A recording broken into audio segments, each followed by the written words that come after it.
My YouTube channel में आप लोगों का सभी का स्वागत है दोस्तों। मैं चंदू किसान आज बरबट्टी के बारे में आपको बताऊंगा कि कितने दिन में हो जाता है, किस महीने में लगाना चाहिए, क्या दवाई डालना चाहिए, हम आपको इस वीडियो पे बताएंगे। एंड तक बने रहें। वीडियो को स्टार्ट करते हैं। देखिए दोस्तों, ये हम लगाए हैं बरबट्टी ड्रिप में। ये बरबट्टी 3 महीने में आ जाता है। ये केकती का बरबट्टी है और इसमें हम क्या दवा डालते हैं हम आपको बताएंगे। इस वीडियो में आप लोग बनिए रहिए। ये बरबट्टी का पौधा पूरा पत्ता मन मुर्रिया गे, एकर लिए ये दवाई डालना जरूरी है। एक कोकड़ी के लिए है दवा रोबो, देख सकते हो आप लोग।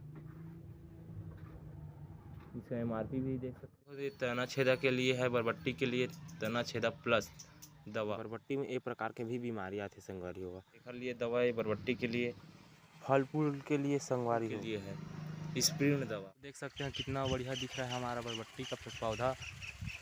तब मिलता है नेक्स्ट वीडियो में।